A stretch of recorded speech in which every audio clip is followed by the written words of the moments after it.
Ya Rasulullah, ini orang yang kau pasrai jadi imam itu sering main kulhu. Akhirnya Nabi memanggil, ya Fulan, kenapa kamu suka baca kulhu? Li'annaha sifatur rahman, karena dalam surat kulhu itu semuanya menerangkan sifatnya Allah Ta'ala. Maka saya suka itu. Nabi saat itu juga dapat wahyu, ya Muhammad, kasih tahu orang itu, inni uhibbu, saya suka dia karena dia suka kulhu. Nah, itu aja hafalkan itu. Jadi itu riwayat yang lebih menggembirakan itu. Jadi tidak usah tabarak, cukup apa? Dan itu lebih mutawatir. Makanya kalau legenda dunia kiai itu kan ini ada cucunya Sayyidina Ali. Itu siapa yang bisa khatam Quran sekian menit, yang menang Sayyidina Ali ya, karena baca kulhu sampai 3 kali, yang dianggap takdilul Quran, sudah sama dengan baca Quran. Jadi ini ijazah terakhir, ini jadi porsinya tambah turun. Saya itu suka, saya itu punya banyak penggemar lah di Jogja, di Jakarta. Memang agama ini harus mudah. Saya itu kalau baca kulhu itu sampai nangis. Nangis saya bukan karena faham atau haru, itu enggak. Sebaik itu Allah, masa gara-gara hafal kulhu, main kulhu dicintainya? Ya karena memang Allah benar-benar zat yang baik.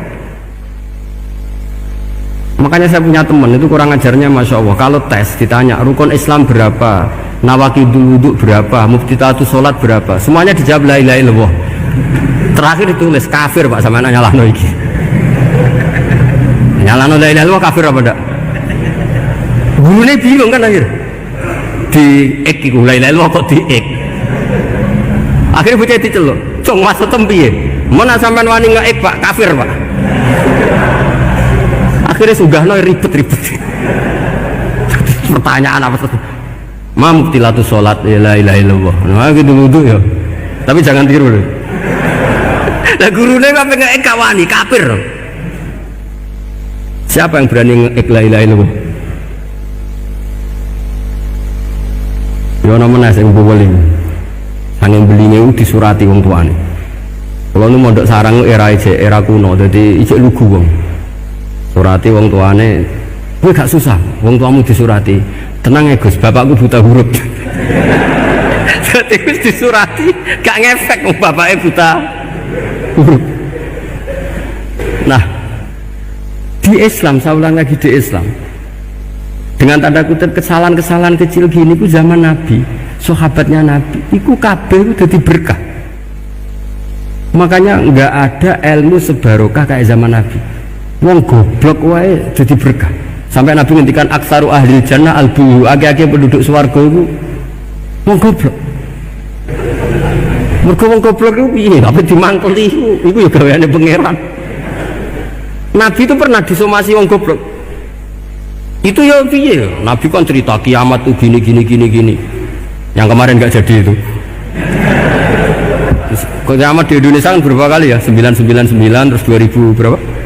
12 terus Jumat apa kan sering mau ada kiamat tuh. Saya sering ditanya tamu, Gus, ngenteni kiamat teng putih, ngenteni ning kene barang aku aneh-aneh. Ngkaruan layak alamuha illahu bokas-bakas. Mak misalnya tenan piye Gus? Ya tenan sing enek kowe sik, enak aku gak.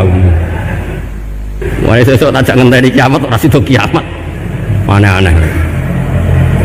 Saya ulang lagi. Ketika Nabi cerita dasarnya kiamat itu sahabat itu nggak mikir, padahal mereka orang-orang pinter. Si mikir wong desa man. Ya Rasulullah mata sa'ah, engkau itu cerita kiamat terus tapi nggak jelas tanggalnya. Lalu itu kapan? Wah paket sahabat, pinter juga. Kalau cerita itu ada tanggalnya dong. Ini kan cerita terus tapi nggak jelas tanggalnya. Apa diamuk wong desa? Ora diamuk mangkelno. Nabi meneruskan tentang ahwalil kiamah, masih menerangkan ahwalil kiamah. Dibaleni lagi, ya Rasulullah mata sa'ah, lalu kiamat itu kapan?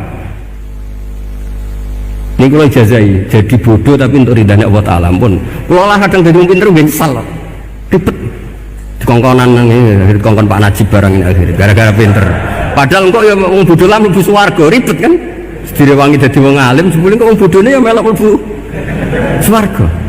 Wong gelombang kedua itu pengumumannya siapa pencinta Nabi, pencinta wong alim masuk swarga. Yang pertama seleksinya agak ketat, yang kedua itu ya muhibbin mun cukup mun. Jadi sebenarnya swarga ya ketemu nggak jelas-jelas nih. Wah repot ya. Akhirnya ketika Nabi gak jawab, sahabat itu banyak yang analisis kariha maqala, lam yasma, ada yang bilang lam yasma, memang Nabi tidak dengar.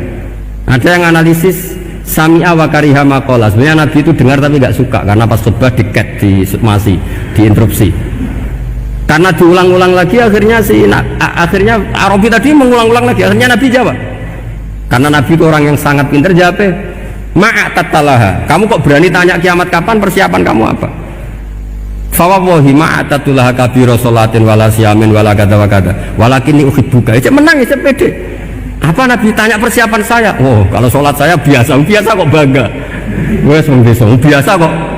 Fawawahi ma'atatulaha kabiro sholatin, saya sholatnya biasa, puasa biasa, maksudnya wajib-wajib tok lah, tidak aneh-aneh. Tapi walakinni uhibbuka, tapi saya ini mencintai engkau. Apa jawabannya Nabi? Almar'u ma'aman ahabba. Dan itu melegenda seluruh dunia, baru kayak bedui. Jadi semua orang yang hafal hadis almar'u ma'aman ahabba atau anta ma'aman ahabba itu barokatu hadal badui, karena berkahnya orang bedui. Dan hadis itu mutawatir karena dikatakan Nabi ketika khutbah, orangnya banyak yang hadir banyak. Barokahnya orang bedui, gak disopan santun. Mukjizatnya Nabi seringnya gara-gara orang bedui. Nabi khutbah, wis khutbah cerita akhirat, cerita kebaikan. Ya Rasulullah, kok khutbah mohon bakas akhirat kebaikan. Sekarang itu tidak ada hujan, halakatil amwal.